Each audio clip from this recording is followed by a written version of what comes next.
Nós fizemos uma pergunta, uma enquete no Instagram. 572 pacientes responderam a seguinte pergunta: se a mulher com doença reumática pode engravidar e durante a gravidez e amamentação realizar o tratamento das doenças reumáticas. 72% dos pacientes acreditam que sim, que é possível tratar as doenças reumáticas na gravidez e 29% dos respondentes disseram que não.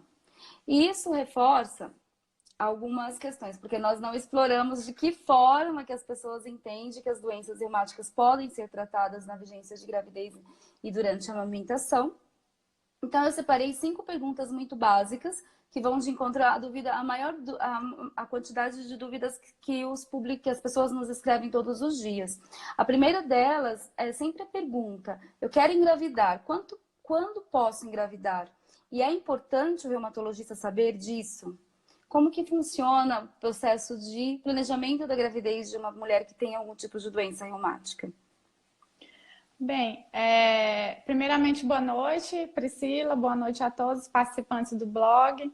Eu gostaria de ressaltar, né, a importância da gente estar aqui hoje discutindo esse tema, que realmente é uma fonte de dúvidas entre os nossos pacientes. A gente percebe que tem muitos questionamentos e mitos envolvendo a gestação e a amamentação dos pacientes com doença reumática. E realmente tratar os pacientes durante a fase de vida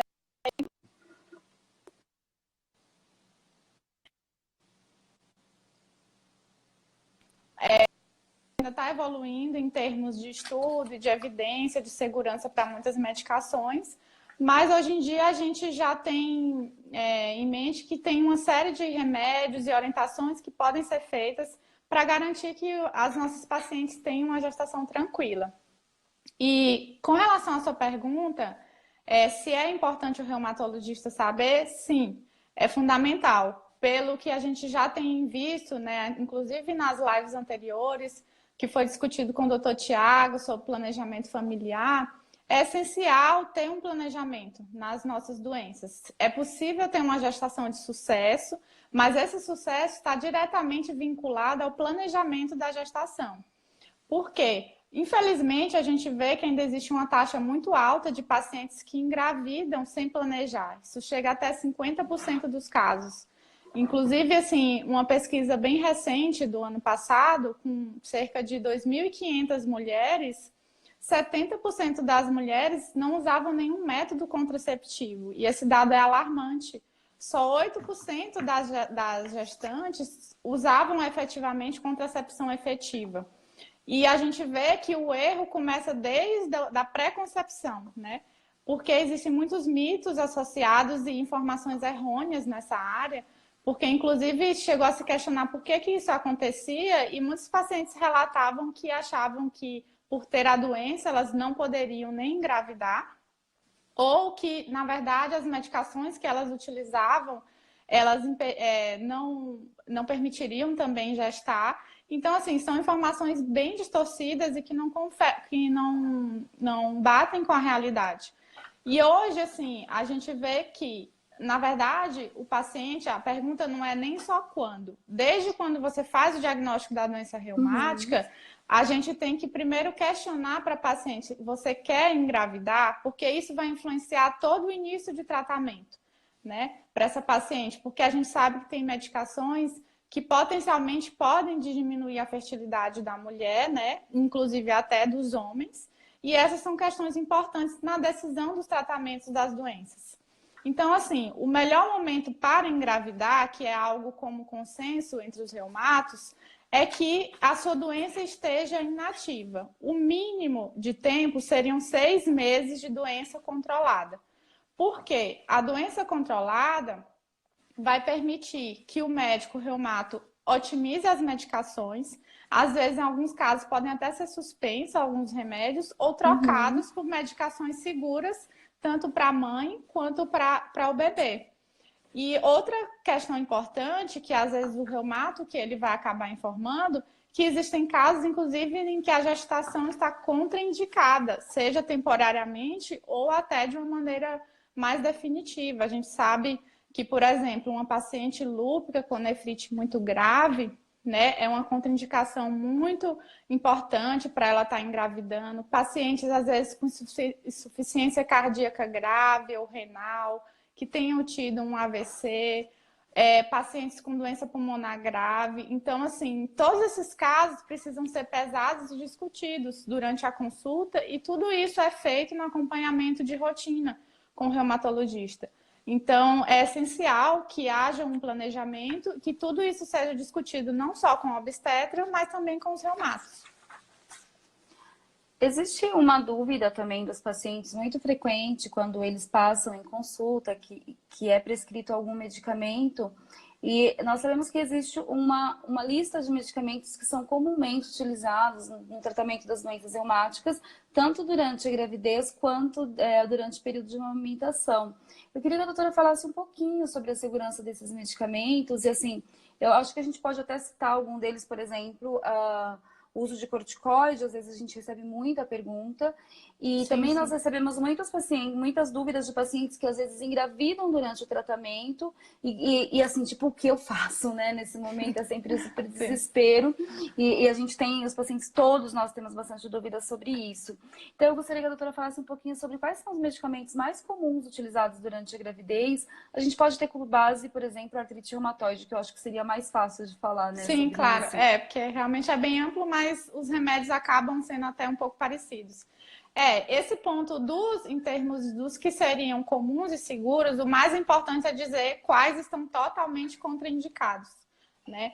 Por exemplo, o metotrexato, a gente é bem conhecido que realmente é uma medicação que causa aborto, má formação fetal. Então, ele precisa ser suspenso 3 meses antes da gestação, idealmente. A ciclofosfamida, que é uma medicação que é usada bastante nas pacientes lúpicas ou nas pacientes que têm vasculites. É uma medicação também que tem um potencial grave de causar má formação fetal e, inclusive, prejudicar a fertilidade do homem, mas também da mulher. Então, ela também precisa ser suspensa 3 meses antes, pelo menos. O micofenolato, que é usado nas pacientes lúpicas com frequência, também é uma medicação que é contraindicada na gestação e precisa ser suspensa no mínimo 6 semanas, mas idealmente 6 meses antes da gestação. Então, essas são as principais, assim, que jamais deveria se engravidar usando. Dentre aquelas que a gente usa com frequência, que estão até liberadas, por exemplo, nós temos os corticoides. Os corticoides, eles estão liberados durante toda a gravidez e a amamentação, só que existem alguns detalhes. O corticoide, independente que a mulher esteja grávida ou não, a gente sempre tem em mente um objetivo de usar a menor dose possível pelo menor tempo possível. E isso não é diferente da gestação. A gente tenta, primeiro, usar doses baixas, porque doses altas durante a gravidez aumenta o risco de ter diabetes gestacional, hipertensão, aumenta o risco para o feto de ter um parto prematuro, rotura de placenta, restrição de crescimento, mas é uma medicação que às vezes a gente precisa usar para controlar a doença. Então, é tanto que na amamentação também ele pode ser usado. E a gente recomenda, assim, usar o mínimo necessário. E, por exemplo, um paciente amamentando, a gente também sempre lembra de recomendar, sobretudo as pacientes que usam mais de 20 miligramas por dia, o ideal é que ela espere pelo menos 4 horas depois de tomar o seu corticoide para poder amamentar. A gente sabe que às vezes nem sempre essa rotina pode ser possível, mas é uma orientação boa, porque o corticoide ele tem um pico no sangue em até 2 horas. Então, isso diminui a quantidade que é passada para o bebê. Mas, claro, em casos graves de doença ativa na gravidez, que a gente acaba vendo, principalmente entre as pacientes com lúpus, às vezes a gente recorre mesmo até o pulso de corticoide, né? Que é o corticoide feito em altas doses na veia. Mas é uma medicação que a gente realmente pode ser usada e que tem as suas restrições, mas é tranquila mesmo para ser utilizada. Com relação à hidroxicloroquina, é uma medicação essencial, principalmente para as pacientes lúpicas. É uma medicação que, na verdade, ela é indicada, né, para toda paciente lúpica, ela não deve ser suspensa, porque suspender a hidroxicloroquina para uma paciente que tem lúpus, piora a evolução dessa gestação, aumenta o risco dessa paciente ficar ativa, aumenta a frequência, a necessidade que a paciente acaba tendo que usar de corticoide, isso tem seus efeitos colaterais. E é uma medicação que tem um perfil de segurança excelente durante a gestação, a amamentação, e ela ainda tem benefícios como melhorar, por exemplo, o risco de trombose, o perfil lipídico durante a gestação. Então, a medicação é essencial nesse contexto das pacientes lúpicas, mas a gente também usa na artrite reumatoide, né, para controlar uma artrite, uma atividade mais leve que aconteça durante a gestação. Outras medicações que a gente também pode estar usando seria a azatioprina, a sulfasalazina, ciclosporina, o tacrolimus. Todas essas são medicações permitidas durante a gravidez e a amamentação. E, além delas, nós temos também a questão dos imunobiológicos. Dos biológicos, que acaba gerando um pouco mais de dúvida, que são medicações usadas mais recentes, no geral, o grupo de medicações consideradas que a gente chama de anti-TNF, que são tradicionalmente usados na artrite reumatoide, são medicações compatíveis durante a gravidez, mas com alguns pequenos detalhes. A maioria dessas medicações podem ser mantidas com tranquilidade no momento em que a paciente ainda está pensando em engravidar e até o primeiro trimestre, né? Que seria até mais ou menos antes de 13 semanas. Porque essas medicações, o biológico, ele funciona da seguinte maneira: para que ele atue, para que ele passe para o bebê, ele precisa de um receptor na placenta, que esse receptor só é detectado a partir de 13 semanas. A maioria dos biológicos funciona dessa forma. Por isso que muitas vezes os estudos têm demonstrado que não há riscos de uso nessa fase inicial. Existem, inclusive, imunos biológicos dessa classe de medicações, que são os anti-TNFs, que podem ser mantidos durante toda a gestação e a amamentação. Então, esses, em geral, são os medicamentos de tratamento que a gente usa com segurança, cada um com sua particularidade. Perfeito. Eu acho que a doutora já respondeu na minha próxima pergunta, que seria quais são os medicamentos que são seguros para serem usados. E a terceira é a pergunta sobre a mulher com doença reumática pode amamentar? Existe algum benefício a mais para a mulher que amamenta ou não é diferente isso na população com doença reumática? Na verdade, a amamentação, de um contexto geral, ela não é diferente para quem tem doença reumática. A amamentação, ela deve ser, inclusive, estimulada, sim. Claro que a gente vai, para cada paciente, ver uma situação específica, mas a gente sabe os benefícios amplos da amamentação, tanto para o feto quanto para a mãe, né? Isso é indiscutível. Para o feto, a gente sabe que realmente a amamentação cria esse vínculo, né, com a mãe, tem toda essa questão afetiva. É um alimento ideal, né, nessa fase de início de crescimento. É uma forma de fortalecer o sistema imune do bebê. Inclusive, a gente já tem dados científicos que mostram que os bebês que são amamentados, eles têm um menor risco de desenvolver várias doenças autoimunes, incluindo a artrite reumatoide, né? São bebês que têm um risco menor de ter asma, de ter diabetes. E para aquelas mães que amamentam, a gente vê também que tem benefícios amplos, como, por exemplo, diminuir o risco de câncer de mama, de ovário, diminui a frequência de diabetes, doença cardíaca, osteoporose e ainda ajuda a emagrecer, né? Então, assim, os benefícios são inúmeros. Então, a gente realmente só precisa fazer, claro, na medida em que a doença permita um controle com as medicações compatíveis, muitos remédios podem ser usados tranquilamente durante a amamentação. Perfeito. Eu acho que a minha última pergunta, e depois a gente já passa para as perguntas que foram enviadas por comentários.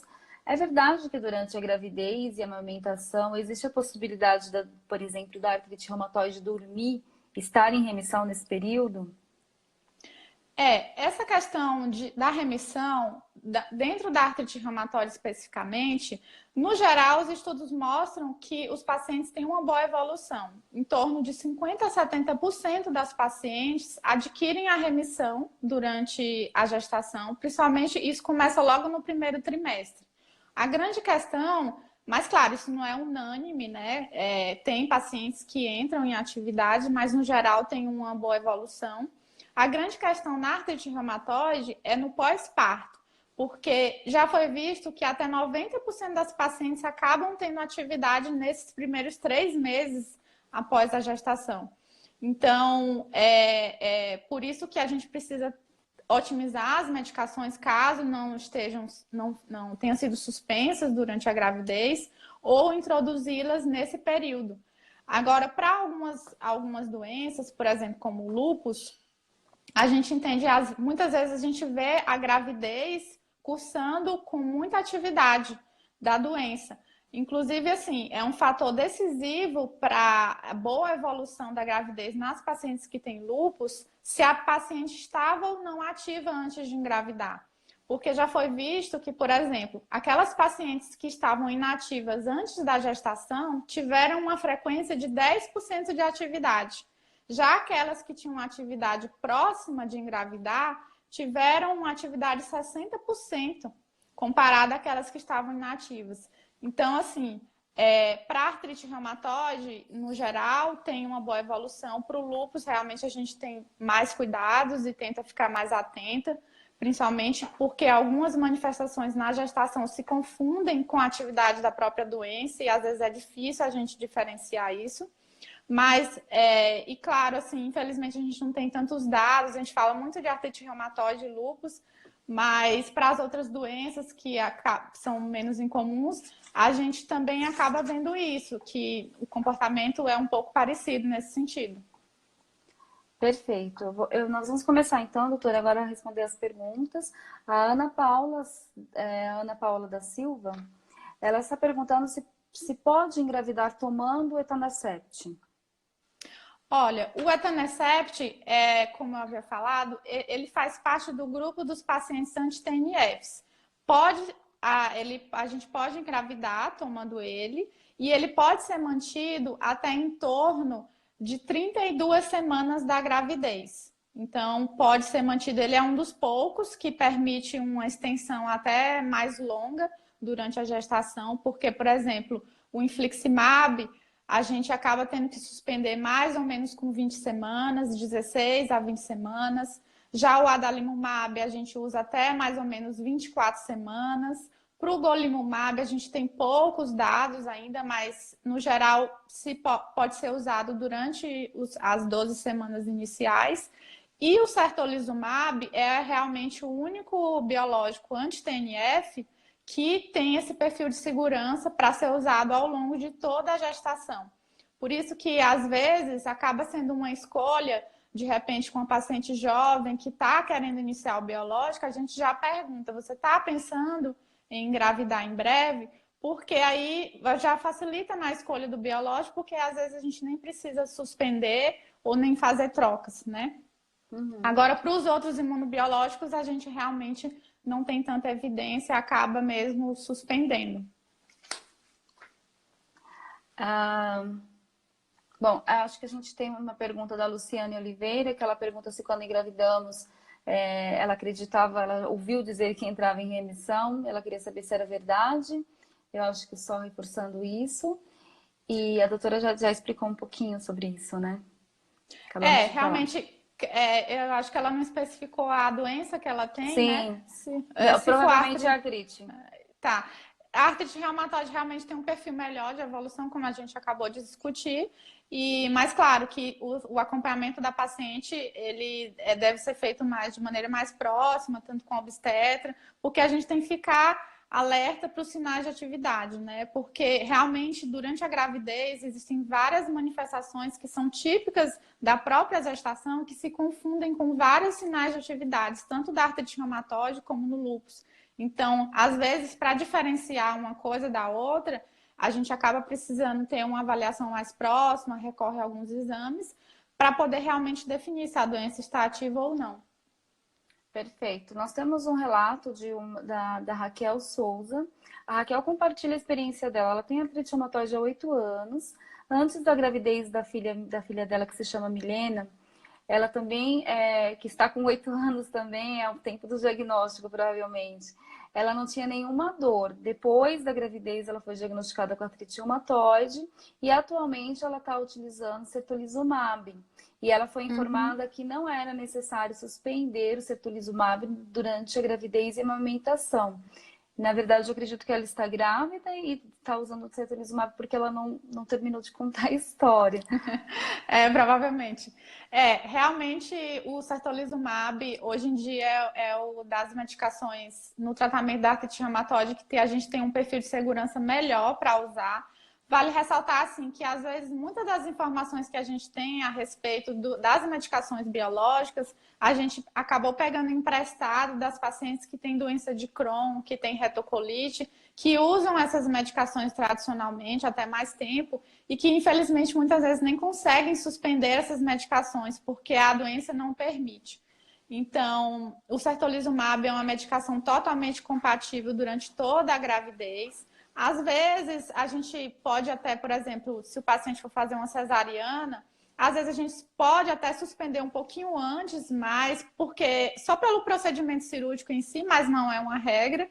Mas logo em seguida ele pode ser reintroduzido ou mantido com total segurança, porque a molécula dessa medicação ela é um pouco diferenciada dos outros. Ela não tem a porção de que se liga à placenta. Então, a gente acredita que por isso ele não tem essa passagem pela placenta e não afetaria o bebê durante a gravidez. E a maioria dessas medicações biológicas, elas são moléculas grandes. Mesmo quando elas passam pela amamentação, a quantidade é mínima e a gente acredita que o próprio intestino do bebê ele consegue digerir essa medicação de forma que realmente ela não causa nenhum malefício para o bebê. O que é importante realmente destacar com relação a essas medicações imunobiológicas é que se elas forem mantidas durante a gestação, principalmente até o fim da gestação, vale lembrar da questão de vacinação do bebê, porque isso é essencial.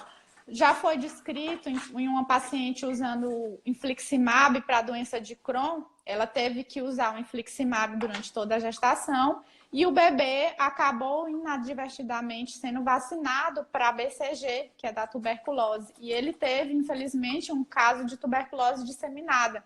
Por causa desses relatos, a gente extrapola para a nossa situação nas nossas doentes e que a gente orienta que os bebês de pacientes que usaram biológicos durante a gravidez, eles não podem receber vacinas vivas, né? Que as principais seriam a BCG e o rotavírus, até os primeiros meses de nascimento.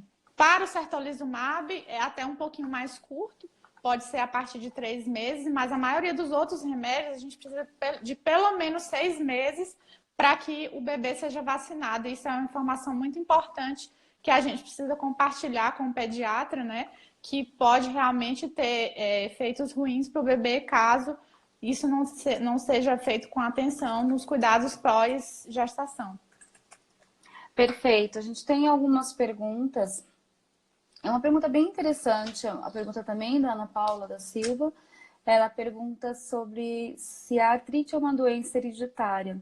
É uma preocupação bem frequente das mulheres que têm doenças reumáticas, sobretudo da artrite reumatoide, porque quando escutam assim, que tem a artrite idiopática juvenil, muitas pessoas pensam na possibilidade de ter um filho e ter um filho já com artrite idiopática juvenil, porque pensam que a doença pode ser hereditária. Eu gostaria que a doutora comentasse um pouquinho sobre isso e qual seria a perspectiva, na verdade, do que diz a evidência científica, né? Porque a gente sabe que no dia a dia de vida real, eu em 13 anos que converso com pacientes, eu conheço pouquíssimos casos de mulheres com artrite reumatoide que tiveram bebês depois da doença e que esses bebês tiveram artrite. Mas né, eu não sei se tem muita evidência sobre isso, mas a gente sempre tem uma preocupação de toda paciente mulher e também dos homens, né? Se a artrite ela é hereditária. É claro, essa é uma dúvida frequente dentro da artrite e das outras doenças autoimunes. A gente frequentemente, quando faz o diagnóstico, principalmente assim, são mulheres jovens que estão em pleno auge reprodutivo, que ainda nem tiveram seus filhos. Então, realmente, isso gera muita ansiedade, medo. E, inclusive, em vários estudos tem mostrado que uma das causas dessas pacientes terem menos filhos é justamente esse medo de transmitir a doença para o bebê. Só que é preciso que se entenda que, assim, a causa da artrite reumatoide, ela é extremamente complexa. Ela não é uma doença automaticamente herdada. A gente sabe que existe uma predisposição, sim. Existem vários genes envolvidos nessa predisposição, mas, assim, existem pacientes, parentes de primeiro grau, de paciente com artrite reumatoide ou outras doenças autoimunes, e que passam o resto da vida e nunca tem nada. Ou seja, isso evidencia que não é só a genética. Eu costumo explicar para os pacientes que o paciente até pode herdar um fator genético, mas ao longo da vida ele tem que ser exposto a vários outros fatores de gatilho para que aquela genética dele se transforme em uma doença, para que aquele anticorpo que ele carrega vá lá, fique ativo e comece a atacar determinado órgão ou articulação. Então, assim, a gente sabe realmente que a artrite tem uma frequência de 12 a 15% em bebês gêmeos, que a gente vê principalmente esse quadro de artrite em pacientes familiares, naqueles que têm o exame do fator reumatoide positivo em altos títulos. Temos evidências genéticas, mas realmente essa questão de restringir ou de pensar em não ter o bebê pensando por medo, isso realmente, assim, a gente não tem que desmistificar, porque ela não é uma doença automaticamente herdada. Perfeito. É uma preocupação, mas eu acho que também é uma tranquilidade a gente saber que não é 100% certeza, mas também que não é tão forte essa preocupação dos pacientes. Eu penso que realmente eu conheço somente uma pessoa que ocasionalmente teve uma criança e depois de alguns anos teve artrite idiopática juvenil. Mas não é tão comum mesmo assim no dia a dia do paciente, né? Nós Na temos prática, realmente, a gente não vê mesmo. a própria Ana Paula comenta que ela não tem filho e que ela já pensou em ter, mas não teve coragem por pensar na possibilidade da criança também ter a doença. Realmente, esse é um medo, né, que a gente, por mais que a gente explique e tudo, ninguém pode oferecer uma garantia 100%, claro, isso é evidente. Mas, assim, hoje em dia, mesmo que isso aconteça, a gente vê, assim, que o cenário de tratamento das doenças autoimunes, sobretudo, assim, para um paciente que já tem um diagnóstico, cuidado, o paciente que faz um diagnóstico precoce, ele consegue ter uma vida normal. Então, assim, não é o fim do mundo descobrir que tem artrite reumatoide, que tem uma doença autoimune. Hoje em dia, o campo da medicina, na reumatologia, tem evoluído bastante. Então, assim, mesmo que, porventura, o seu filho possa acabar desenvolvendo um quadro, isso, assim, realmente é perfeitamente tratável. Então, assim, é algo que precisa ser reforçado e a gente não pode desencorajar as nossas pacientes a restringirem o seu número de filhos ou engravidar por causa desse receio, né? A gente simplesmente monitoriza e tenta informar da melhor forma possível, né? Mas, assim, existe gestação, existe tratamentos, então tudo isso tem que ser reforçado para as pacientes. Nós temos uma dúvida que a doutora também já comentou, mas eu acredito que a Yolanda entrou depois que a doutora falou sobre isso, que é sobre a utilização da azatioprina na gravidez. Tá.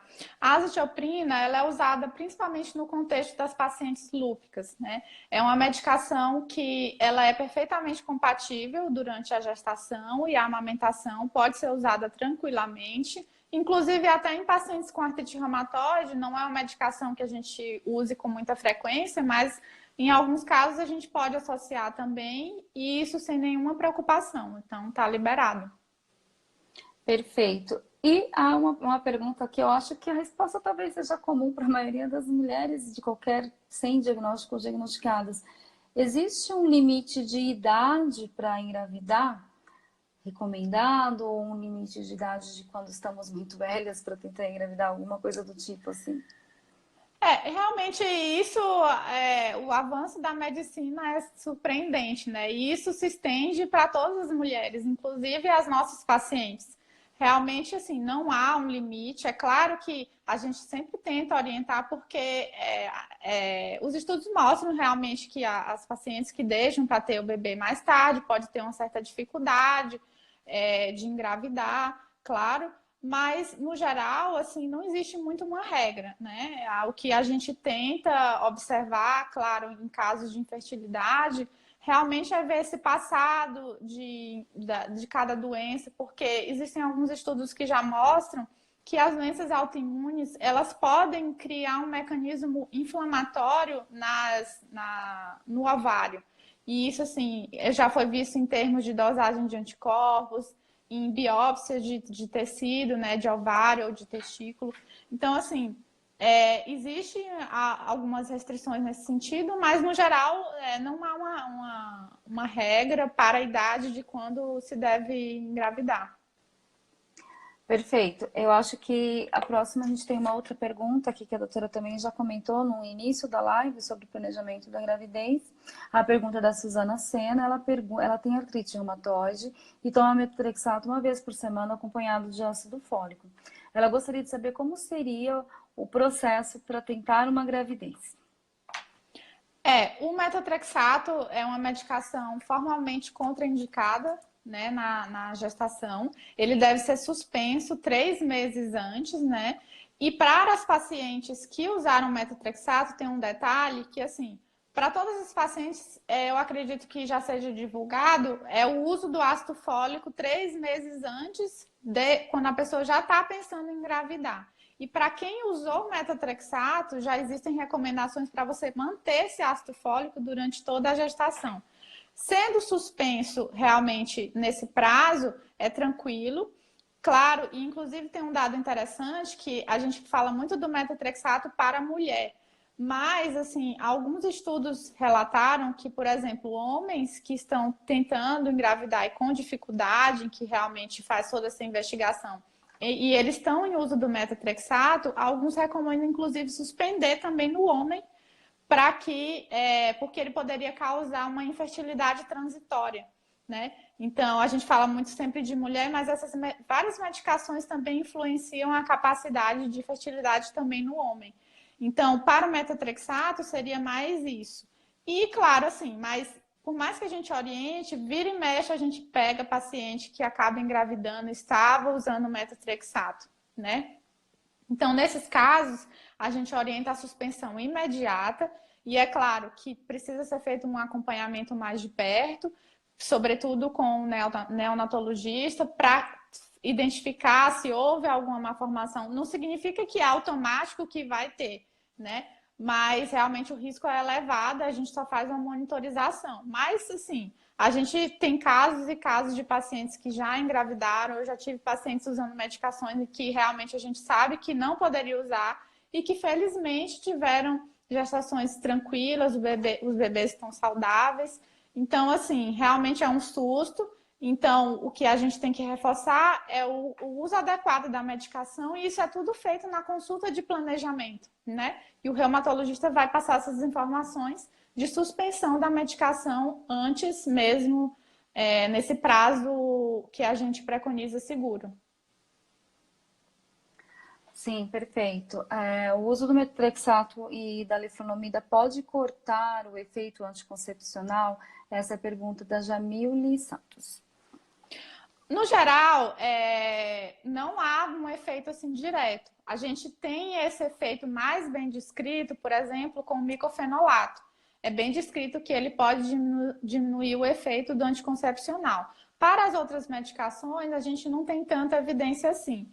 Mas o que é que a gente orienta? O ideal é que, no mundo ideal de contracepção, a forma mais segura, se a gente pudesse prescrever para todos os pacientes, seriam aqueles métodos que têm uma contracepção efetiva e prolongada, que entrariam, que foi na live que o colega Tiago explicou, por exemplo, seria o DIU, né? Porque ele ali te dá uma segurança ali de pelo menos 5 até 10 anos de tranquilidade que você não vai engravidar, ou os implantes. Então, assim, o ideal são métodos considerados bem efetivos. E quando as pacientes usam pílulas ou medicações injetáveis, a gente vê que às vezes depende muito da adesão, né? Tem gente que esquece, e nessa falha é que está o risco, né? Por isso que a gente sempre pede que esses outros métodos sejam combinados sempre com o uso da camisinha.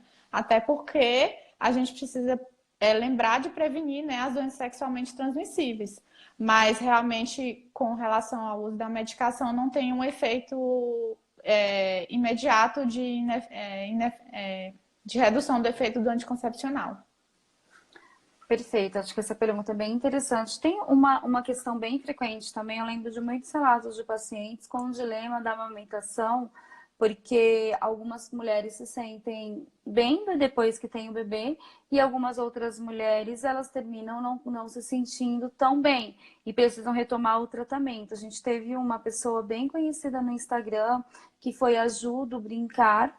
Eu lembro que ela teve a bebê dela e ela amamentou, e teve a artrite dela, ela tem artrite idiopática juvenil. Depois a artrite entrou em atividade e ela sofreu bastante por ter que tirar o bebê do peito. E eu queria saber da doutora, assim, quando o bebê nasce, como que tem que ser o acompanhamento do reumatologista com o relacionamento com o pediatra? Porque os pediatras falam assim, tem que amamentar até 2 anos, mas às vezes a mulher não aguenta amamentar até 2 anos e precisa retomar o tratamento. Esse tratamento ele tem que ser feito continuamente ou as decisões do pediatra são do pediatra, do reumato, do reumato? Assim, não deveria. Na verdade, a gente tem que entrar em consenso. Na verdade, é uma decisão em conjunta do reumato, da paciente e do pediatra, né? A gente sabe que, infelizmente, tem alguns casos em que a doença fica muito ativa e que a gente acaba utilizando todo o arsenal de medicações compatíveis com a amamentação, ou na verdade nem pode usar uma dessas, porque às vezes está tão ativa que eu preciso de um remédio mais potente e que ele não é compatível. Mas hoje em dia a gente tem, pelo menos dentro do cenário da artrite reumatoide, várias medicações que podem ser usadas tranquilamente durante a amamentação e sem nenhuma restrição. Claro que para cada medicação, no mundo ideal, acho que ou os obstetras ou os pediatras queriam que a gente não usasse nada, né? Porque quanto menos, mas assim, é impossível, né? A gente não vai deixar o paciente com dor, não pode deixar o paciente ativo. Então, esse é um manejo que a gente faz continuamente, de acordo com cada medicação que o paciente precisa, mas tendo-se em mente que realmente tem opções seguras e que não automaticamente a gente tem que suspender a amamentação. Acho que cada caso deve ser individualizado, sim. E sempre que possível, a gente sempre estimula mesmo a amamentação. Perfeito. Eu acho que uma outra pergunta também que se relaciona ao bebê, eu me recordo que existe uma orientação quando a mulher engravida sem fazer o planejamento, que está usando determinados medicamentos, existe uma orientação quanto à vacinação também, né? Se tem que ter um cuidado especial com a vacina do bebê. Quando a gente engravida sem planejar, tomando o remédio aqui, tipo, no susto. Então, as vacinas realmente, existem vacinas que são contraindicadas de imediato, né? Por causa dessas medicações que a gente usa, quando a gente tem que usar até o final, como havia falado, sobretudo os biológicos, né? Para as outras medicações não tem grande restrição. Realmente seria mais para os imunobiológicos, para as vacinas vivas, né? E realmente isso gera muita apreensão entre as pacientes, porque ele fala, mas o meu bebê vai ficar exposto, como que vai ser? Mas realmente, assim, não existe um protocolo específico para as nossas pacientes. Infelizmente, a gente extrapola dados de outras doenças, né? Por isso que a gente aguarda mais estudos para que realmente a gente tenha certeza se isso está totalmente contraindicado, né? Mas até que outros estudos venham, realmente a gente tem essa limitação da vacinação para o recém-nascido. E isso precisa ser bem frisado entre as pacientes e repassado para o pediatra, né? Acho que os pediatras sempre ficam muito felizes quando a gente participa, tem esse link direto. Então, é essencial ter essa discussão, né, de todas essas questões. Perfeito. A Mi Vital, acho que é Mi Vital, ela pergunta sobre os medicamentos que são seguros para utilizar durante a gravidez, que foi uma das nossas primeiras perguntas da live, mas ela entrou agora. Nós ainda temos já 6 minutos de live. Eu gostaria que a doutora comentasse brevemente, somente isso. No geral, assim, quais são as medicações que estão liberadas? Corticoide, hidroxicloroquina, azatioprina, sulfasalazina, ciclosporina, tacrolimus, a maioria das medicações anti-TNFs, AS em dose baixa, anti-inflamatório até 32 semanas, a gente pode usar. O ácido fólico é super indicado. A colchicina também, que a gente usa principalmente nas pacientes que têm uma doença de BC, né, que é uma vasculite mais rara, também pode ser usada. E com relação aos outros biológicos, realmente a gente não tem tantos dados de segurança, infelizmente. A maioria são estudos em animais, por exemplo, quanto ao tocilizumab, ao abatacept. Então, e existem alguns relatos de aborto ou de má formação, mas é tudo ainda muito incipiente, né? Em estudo em animal, e muitas vezes esses pacientes também estavam usando metotrexato, é um fator confundidor. Mas, assim, no geral, por exemplo, as pacientes lúpicas ou com artrite reumatoide, quanto ao belimumab e o rituximab, a gente realmente orienta a suspensão antes, né? Mas naqueles pacientes que tiveram uma exposição ocasional, assim, de risco, não foi visto uma incidência maior de malformações quando isso aconteceu no primeiro trimestre, né? Então, no geral, essas são as medicações que a gente usa com segurança. Perfeito. Nós temos algumas perguntas que fogem um pouquinho do tema. A Rosilene Moraes, ela pergunta se a artrite reumatoide pode atingir a coluna. A artrite reumatoide, em até 40% dos pacientes, ela foge daquele quadro básico de articulação, né, que a gente tem como característico, que é quando o paciente tem a manifestação extraarticular. Mas na coluna, a artrite reumatoide, ela gosta basicamente da cervical, né? Ela pode acometer a articulação cervical. Na torácica e na lombar é bem comum, e é inclusive uma das formas que, quando isso acontece, a gente acaba pensando em outros diagnósticos, porque ou são quadros mesmo degenerativos, osteomusculares, que não tem a ver com a doença. Mas a doença realmente gosta da cervical em algumas porções. Preciso ficar atento nessas queixas. Geralmente os pacientes queixam mais de rigidez e de dor, né, na cervical. Isso pode ser investigado porque, em alguns casos, quando ele compromete ali as primeiras vértebras, né, da cervical, pode ter inclusive um pouco compressão, né, da medula nesse local, pela própria inflamação e instabilidade dessas vértebras. Mas, assim, são envolvimentos mais raros, mas sempre que merecem atenção para uma queixa de dor na cervical nos pacientes com artrite reumatoide. Perfeito. E uma outra pergunta que também não tem relação com o tema. Bom, são duas, na verdade, né? Está me ouvindo, doutor? Sim, claro. A Marcela, ela disse que está tomando tocilizumab e teve uma baixa importante do VHS, mas ainda tem sintomas da artrite. Isso pode significar que a medicação não está fazendo efeito? Na verdade, o tocilizumab, ele tem um mecanismo que a medicação funciona e que assim que o paciente começa a usá-lo, por propriedades do remédio, a gente vê uma queda rápida, tanto do VHS quanto do PCR. Tanto que nesses pacientes a gente meio que perde o parâmetro desses exames em termos de quantificação de atividade da doença. Então, já é esperado que esses exames negativem ou fiquem super baixos, pela própria forma de agir a medicação. Mas isso não ida, o paciente, mesmo tendo esses exames baixos, ele ainda pode estar em atividade.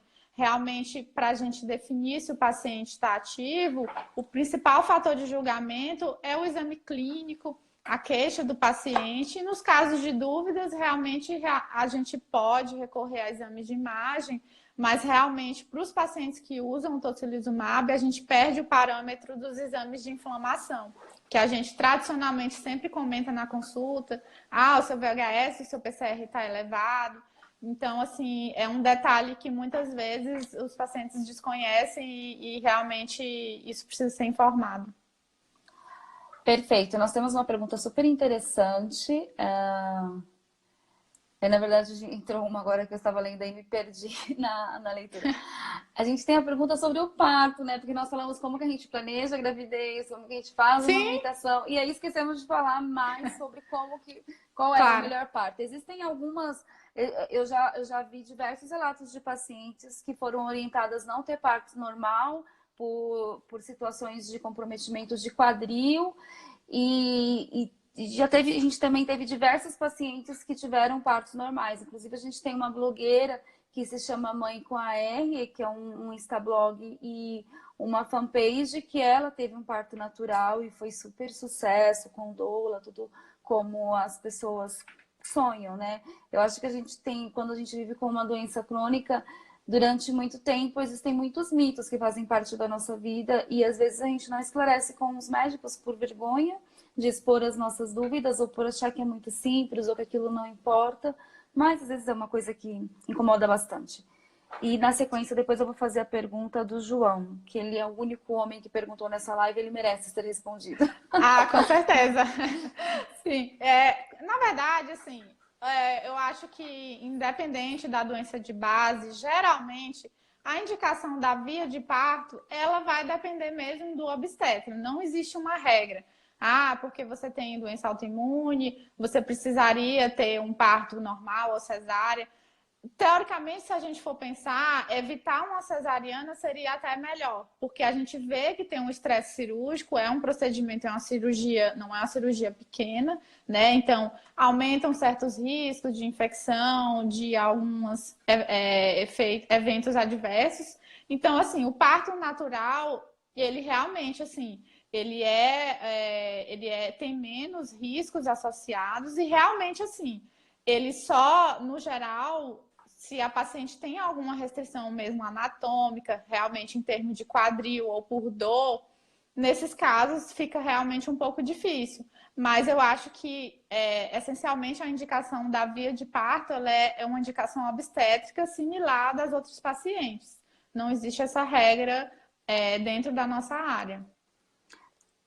Perfeito. A única pergunta de um homem da live não está relacionada ao tema, mas ele perguntou. E é importante a gente valorizar a participação masculina nas lives, porque quase sempre são integralmente as meninas que participam. E os meninos também estão no grupo, eles precisam ser incentivados a falar. O João, ele diz uma pergunta que está relacionada à questão de medicação. Quando ele toma Diprospan, que nós sabemos que é uma injeção de corticoide que as farmácias vendem, que todo mundo que toma uma vez adora e quer tomar para sempre quando tem dor, né? Esse não é o João que está falando, sou eu, Priscila, que falo. E quando a gente tem dor, às vezes o negócio fica feio e a gente vai lá e dá um jeitinho de paciente e toma um remedinho que vende na farmácia, que inclusive o farmacêutico também aplica. E ele se sente maravilhosamente bem quando toma esse medicamento, sem dores e super disposto. Ele quer saber a grande questão. O uso contínuo desse tipo de medicação faz mal? Apesar de todo o bem transitório que ele traz, qualquer corticoide, realmente, a máxima do corticoide é menor dose possível, pelo menor tempo possível. E jamais faça a automedicação. O corticoide, realmente, ele tem efeitos transitórios excelentes no controle das artrites. Realmente é uma medicação que às vezes salva a gente no paciente em atividade, porque é aquele remédio que a gente fala assim, que ele vai e apaga a fogueira, mas ele não mantém. Só que o corticoide, incluindo o corticoide injetável, ele tem uma dose moderada de medicação, ele não é pouca coisa. E hoje em dia a gente vê efeitos colaterais de corticoide em uso até em doses mínimas, que poderia se considerar 5 miligramas. Quanto mais tempo você usa, independente da dose, aumenta o risco de efeito colateral. E os efeitos colaterais são diversos, assim, realmente são muito amplos, incluindo o nosso tema, que é de discussão, o excesso de corticóide, ele pode causar uma infertilidade transitória, porque ele altera a produção dos hormônios sexuais. Então, a gente vê isso nos nossos pacientes. Mas pode causar aumento do risco de infecção, osteoporose, hipertensão, diabetes. Então, assim, são muitos efeitos ruins e que realmente, às vezes, o paciente desconhece e ele só se fia naquele efeito bom transitório e depois a gente acaba tendo que correr atrás do prejuízo por causa desse uso indevido da medicação. Então, não é recomendado fazer o uso desse tipo de medicamento. Não, a gente realmente, o mínimo do mínimo dele que a gente tenta pelo menos um intervalo mínimo de 3 meses entre um corticóide intramuscular, mas de preferência é o mínimo necessário mesmo. Sim, a gente tem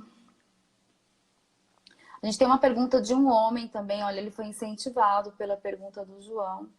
Ele se chama Ronaldo, ele gostaria de saber se um homem com lúpus eritematoso sistêmico pode ter algum comprometimento, alguma dificuldade para engravidar a sua mulher. No lúpus a gente vê realmente que existem já pesquisas que mostram que há uma mudança da fertilidade do paciente. Na verdade, nas doenças reumáticas, a fertilidade ela é uma questão multifatorial. Né? Ela vem desde a medicação que se usa, que isso é um ponto importante, porque nos homens que têm lúpus, que usam a ciclofosfamida, eles podem ter falência gonadal, né, de produção testicular, similar às mulheres. Então, precisa ser discutido também manejo de preservação de espermatozoides, também para os homens, né, criopreservação. Esse é um tema bem amplo que está em estudo. Infelizmente, muitos pacientes não têm acesso, né, a algumas dessas técnicas. Mas realmente, assim, a própria doença, ela pode ter mecanismos de prejudicar a fertilidade, né? Diversos, né? Associados a vários mecanismos imunes no próprio testículo, as medicações. Então, realmente, assim, precisa ser feito um ajuste fino. A doença também, quando está ativa, isso a gente vê bastante nas mulheres, há períodos de infertilidade transitório. Então, assim, a principal questão que a gente vê, principalmente nos homens, é mesmo o ajuste das medicações, né? Mas realmente a doença também há a descrição de que ela pode, de certa forma, afetar a fertilidade só por si mesma. Perfeito. Doutora Rebeca, eu tenho um recado para você na live. A Irdelene Campos, ela avisa que a sua mãe, a Deusa e a Irdelene estão parabenizando pela live. Ai, nossa, que feliz, muito obrigada. Eu li rapidamente, assim, realmente eu estava apreensiva, porque tadinha da minha mãe, ela não sabe mexer direito no Instagram. E aí eu pedi para ela buscar ajuda, ela tá lá no Piauí. Beijo, mãe. Beijo, queridas. Que bom. Muito obrigada. Super obrigada pela participação. A gente ainda tem algumas perguntas aqui, deixa eu ver. Mas temos também 3 minutos e o Instagram é bem educado. Quando dá Rígido. 1h, 59 minutos e 30 segundos, ele já avisa, você vai sair em 30 segundos. E aí depois ele derruba a gente, pode ser que a gente não tenha a oportunidade de se despedir. Nós temos uma pergunta bem interessante aqui da Jamile, mas é a respeito de medicamentos que são famosos na internet e que estão sendo, às vezes, vendidos e fomentados por diversos sites, que não é nenhuma das redes sociais que a gente coordena. E eu acho que a gente não pode falar sobre eles porque é tema de uma nova live, né? Eu acho que a gente poderia fazer uma live sobre o comércio da cura ou a venda de medicamentos na internet. É muito importante que a gente tenha diversos acessos a diversos tipos de tratamento, mas que, sobretudo, o reumatologista seja a base da nossa informação e da prescrição de medicamentos.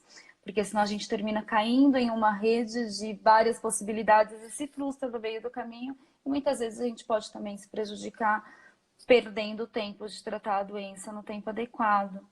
Bem, doutora Rebeca, eu gostaria de uma mensagem para as mulheres e para os homens que estão sonhando com a gravidez, se é possível, se é um sonho possível, se é um sonho que deve ser sonhado somente entre o casal, ou se esse sonho tem que ser compartilhado com o reumatologista. Realmente, eu acho que a mensagem que fica é que a gestação é possível ter bebês saudáveis, ter uma gestação tranquila, mas realmente a gente quer fortemente participar desse momento. Não excluam o seu reumato nesse planejamento. Lembrem sempre de tirar todas as suas dúvidas, desde a concepção, com relação às medicações. Eu sei que tem muita informação errada e realmente eu acho que o reumato, o obstetra, são os melhores profissionais para guiar todas essas dúvidas e fazer um planejamento adequado para todos os pacientes. Mas, assim, hoje em dia, as perspectivas para a gestação e para ter filhos nas doenças autoimunes, elas estão melhorando bastante. O nosso conhecimento, os estudos estão evidenciando isso. Realmente, a mensagem que fica é só planejar, né? Que é o mais importante. Acho que planejar, sonhar, planejar e realizar. Eu penso que em 13 anos que eu escuto de milhares de pacientes, a gente já tem umas centenas de bebezinhos que nasceram, bebês que nasceram bem, bebês que nasceram sem doença reumática, mas aqueles casos que foram mais tranquilos são das gravidezes planejadas e também do período de amamentação acompanhado pelo reumatologista. Eu acho que isso é um sonho possível, sim. Doutora Com Rebeca, certeza. super obrigada. Nós vamos cair em alguns Eu que agradeço. segundos. E obrigada pela mãe da doutora Rebeca, que assistiu também. Beijo, gente. Obrigada. Boa noite.